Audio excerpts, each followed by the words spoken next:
Hey guys, welcome back to another episode. Today we are going to take a quick look at two semiconductor companies that have been pretty popular lately. The first one we're going to take a quick look at is Asml Holdings, and the second one we're going to take a quick look at is Micron Technology. MU just reported earnings and the stock price is down about 2.72%. And for ASML, they just kind of gave a guidance update on the for years up to 2025, which they see strong growth.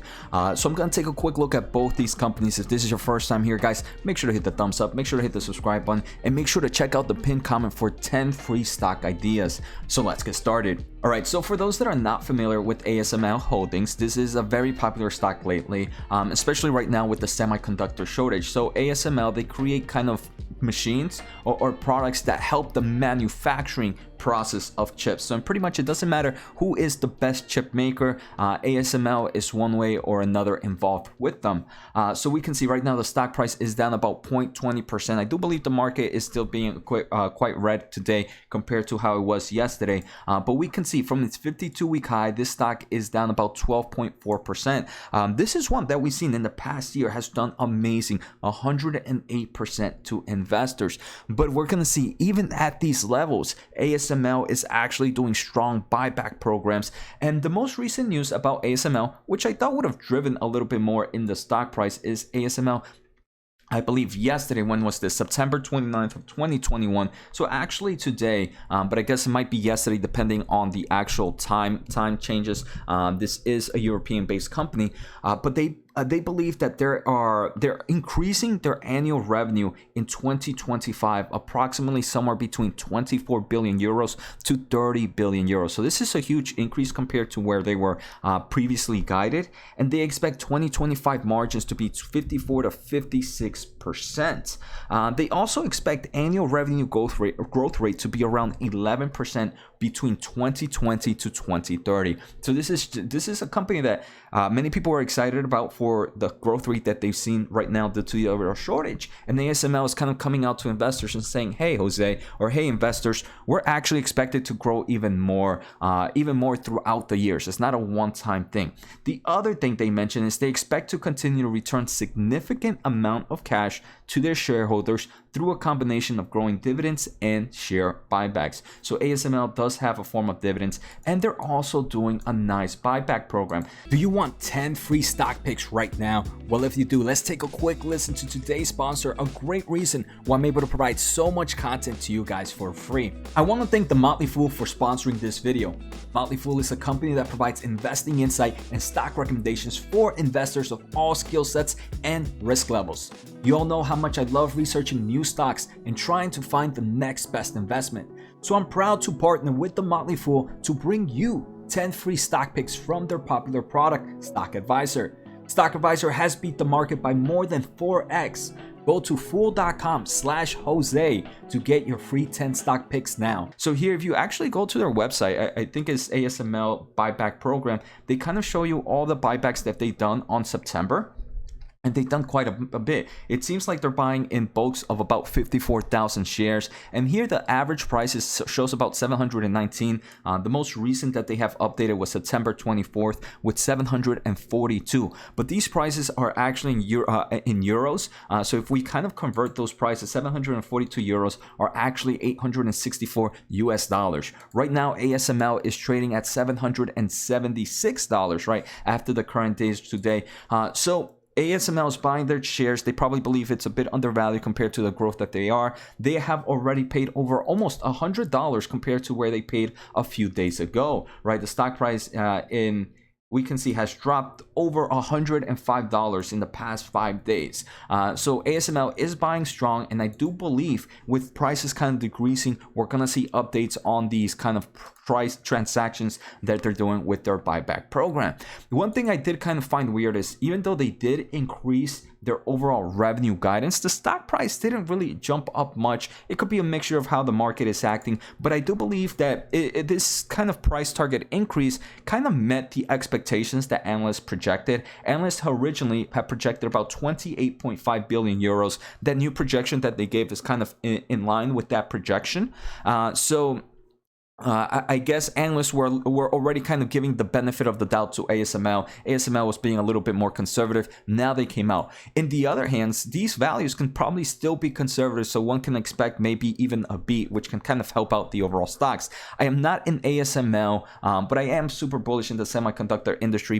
For those that know, my education background and my career background comes in the semiconductor industry with electrical engineering. So this is one of my favorite markets to follow. The second company we're going to take a quick look at is Micron Technology. It's right now sitting at $71.81. It's down 1.76% as I am recording this video. And if we take a look from its 52-week high, the stock is down roughly 24.8%. So it's definitely seen quite a correction. We're going to see one of the biggest reasons for the overall correction is Micron provides memories to almost every type of technology we use nowadays. So these kind of memories right now, what's really affecting it is analysts believe the actual prices of these memories are going to decrease as kind of demand starts to kind of ease off and stuff like that they're going to have to decrease these prices, that some of these prices have jumped up to higher prices because there has just been an overall demand for memory, and obviously if they sell those memories for less margins, less earnings, so it makes the company less valuable, and that's why we're seeing stock prices decrease. They just reported earnings. Their earnings were beat on the quarter, but the guidance that they gave were not as strong. So for the next upcoming quarter, they believe that for the next upcoming quarter, they expect roughly earnings to be about $2 a share. Analysts expected about $2.53, and they expect revenue of $7.6 billion compared to analysts, which they expected $8.5 billion. So we can see a huge difference between what analysts expected and what Microns expects. And I do believe that kind of negativity is kind of bringing some form of bearish sentiment to the overall Micron stock.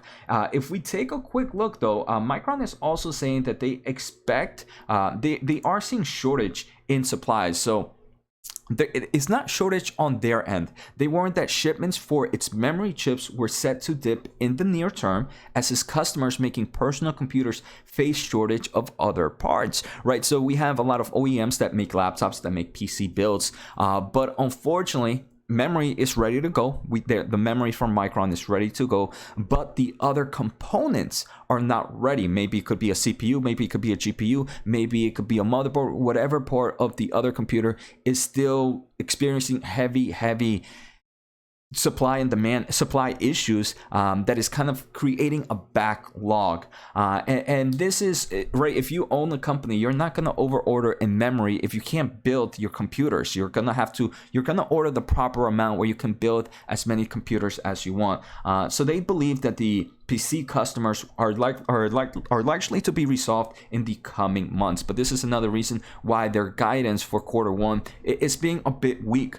So it can actually be providing investors with some type of buying opportunity, in my opinion, right? If right now it's just the fear that, hey, revenue did not meet guidance for next quarter. But Micron is saying it's not our fault. The other semiconductor shortages are providing backlogs for our customers. But once that kind of supply restarts again, we have our memories ready to go, and it might improve the overall revenue.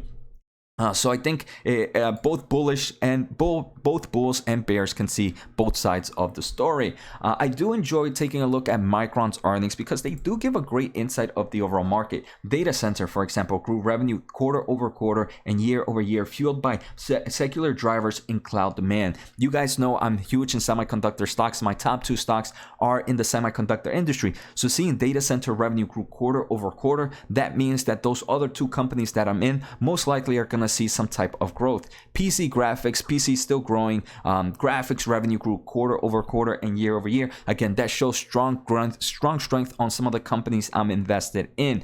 They also are seeing mobile market grow year over year, and the auto delivered a fourth consecutive record quarter, driven by continued recovery in the auto manufacturing.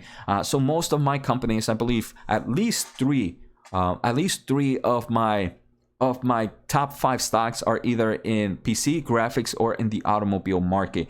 So I'm super bullish with this. I really, if you are tech investor, I definitely recommend just taking a quick look at their presentation. It shows a lot of great information. Now I wanted to take a quick look at fundamentals and technicals for Micron and ASML.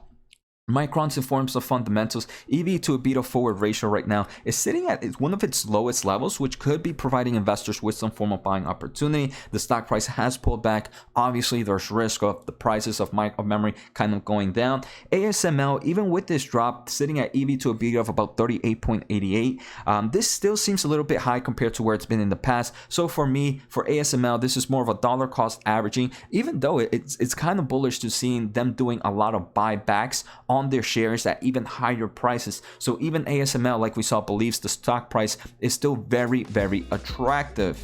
The final things I wanted to take a quick look at were technicals. ASML, we can see not overextended from short term, a bit overextended from medium, and super overextended from long term. For me, this is why I believe this is more of a dollar cost averaging position.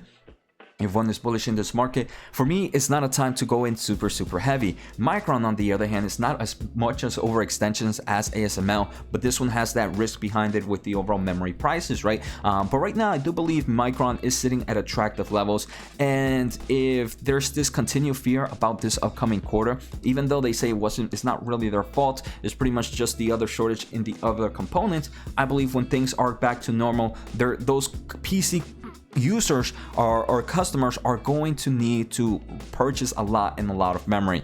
So Micron's definitely sitting attractive in my opinion at these levels, a little bit heavier than just dollar cost averaging in my opinion. So I hope you guys enjoyed today's episode. Take care, have a good night, and see you next time.